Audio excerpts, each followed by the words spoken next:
সুখী ভাবনা কাহারে বলে, সুখী যাতনা কাহারে বলে। তোমরা যে বলো দিবস রজনী, ভালোবাসা ভালোবাসা, সুখী ভালোবাসা কারে কয়, সে কি বলি যাতনাময়, সে কি বলি চোখের জল, সে কি বলি দুঃখের শ্বাস। লোকে তবে করে কি সুখের তরে, এমন দুঃখের এটা হচ্ছে রোপওয়ের লাইন।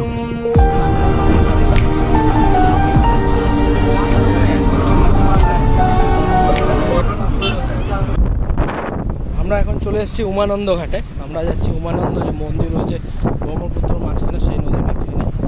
হচ্ছে লঞ্চে উঠবো এখন। আমরা লঞ্চের দিকে এগোচ্ছি।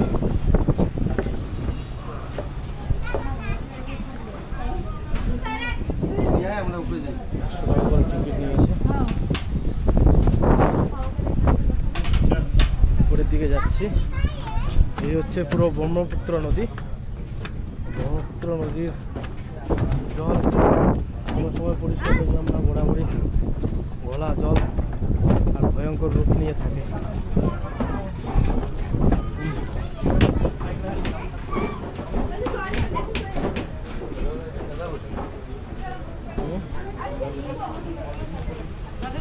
ওই একদম পিছনের দিকে চলো, মজা পিছনের দিকে। ওই যে ফাঁকা আছে তো, আসো।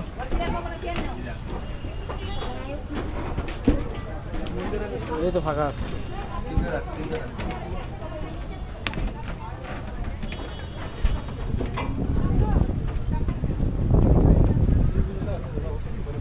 হ্যালো, আমরা এখন আছি একটি লঞ্চের উপর, আর লঞ্চটা দাঁড়িয়ে আছে ব্রহ্মপুত্র নদীর উপর। আর আমরা এই লঞ্চে করে কোথায় যাচ্ছি সেটা আপনারা হয়তো দেখে অবাক হচ্ছেন। অবাক হওয়ার কিছু নেই। এই লঞ্চে করে যাচ্ছি আমরা উমানন্দা মন্দিরে। উমানন্দা মন্দির এমন একটি জায়গায় অবস্থিত যেটা ব্রহ্মপুত্র নদের একদম মাঝখানে একটা দ্বীপ বলা চলে, সেই দ্বীপের মধ্যে অবস্থিত এই উমানন্দা মন্দির। সেই উমানন্দা মন্দিরে আমরা যাচ্ছি।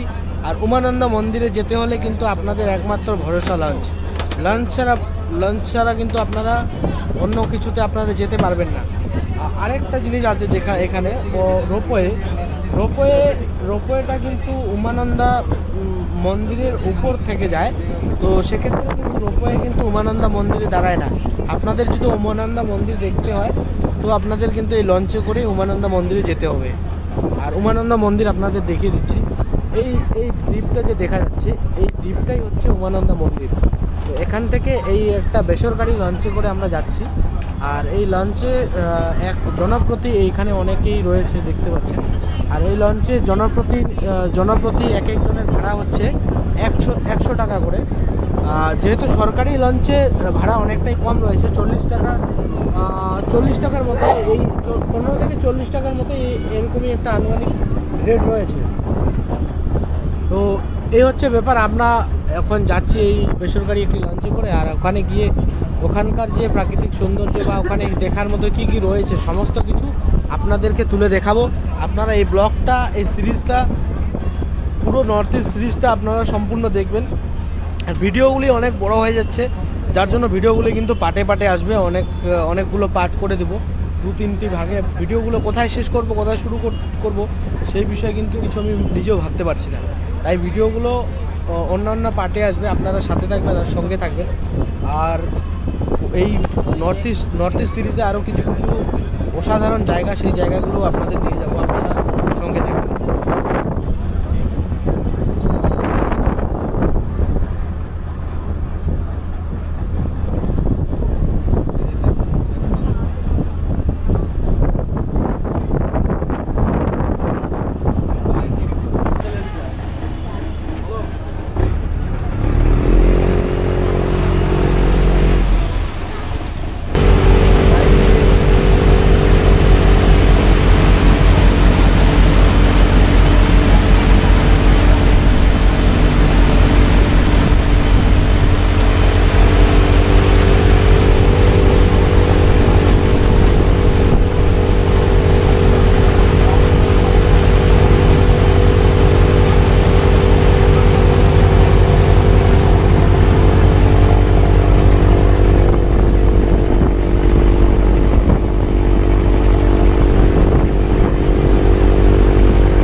আমরা লঞ্চের একদম সামনের সারিতে রয়েছি। আমরা এখন নামছি লঞ্চ থেকে। এই আরেকটি লঞ্চ রেডি ছাড়ার জন্য। এটা অনেকটাই বড় একটি লঞ্চ।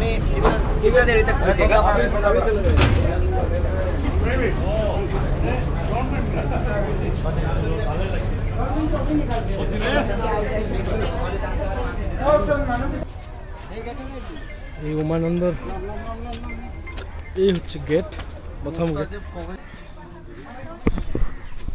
পরে এতটাই উঠতে হয় সিঁড়ি বেয়ে, পুরো দম বেরিয়ে যাচ্ছে, কি বলবো আর।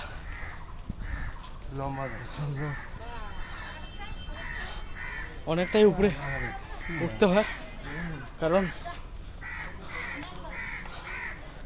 যেহেতু এটা একটা দ্বীপ আর ব্রহ্মপুত্র নদীর মাঝখানে। ব্রহ্মপুত্র নদী হচ্ছে অনেকটা নিচে, তো সেক্ষেত্রে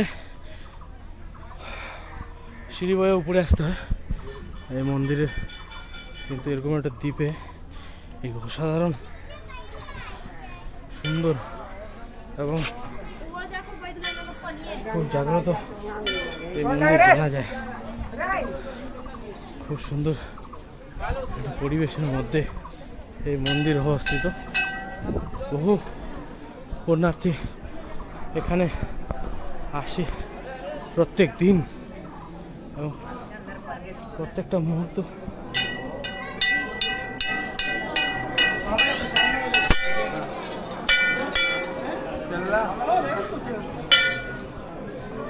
এবং এখানে এসে ভিড় জমায়।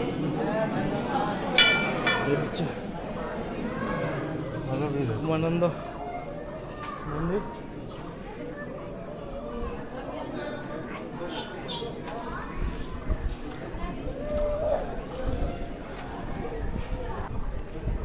এই উমানন্দ মন্দিরের চারিপাশে ছোট ছোট অসংখ্য আরো মন্দির রয়েছে।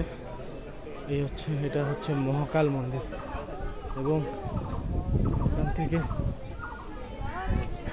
এই হচ্ছে এটা পুরো ব্রহ্মপুত্র নদী। আর এই যে কেবল তারের মতো দেখছেন, এটা অ্যাকচুয়ালি কেবল তার নয়, এটা হচ্ছে রোপওয়ের লাইন। এই রোপওয়ে কিন্তু ওই উমানন্দ যে ফেরিঘাট তার কিছুটা আগে গেলে সেখান থেকে এই রোপওয়ের টিকিট কাউন্টার পাওয়া যায় এবং সেই টিকিট কাউন্টারের টিকিট কালেক্ট করে আপনারা রোপওয়েও এক্সপ্লোর করতে পারেন গুয়াহাটিতে। তবে রোপওয়ে যেহেতু আমি অনেকবার এক্সপ্লোর করেছি, যার জন্য এবার আর করলাম না।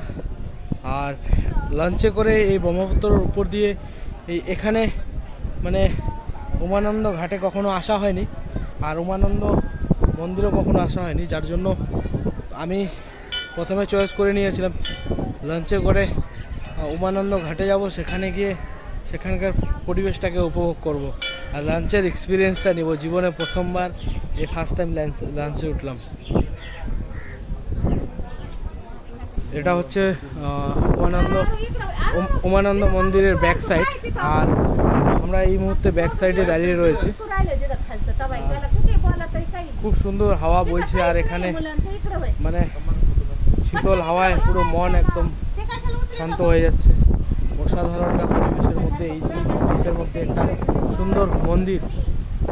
বহু পুণ্যার্থী এখানে এসেছে। আমরা মন্দিরে ঢুকবো না, যেহেতু আমাদের শুধু এই উমানন্দ মন্দিরটাকে দেখার ছিল, জাস্ট দেখে নিলাম। মন্দির দর্শন আজকে করবো না, হয়তো অন্য কোনো সময় আসবো, তখন মন্দিরটাকে আমরা এক্সপ্লোর করব।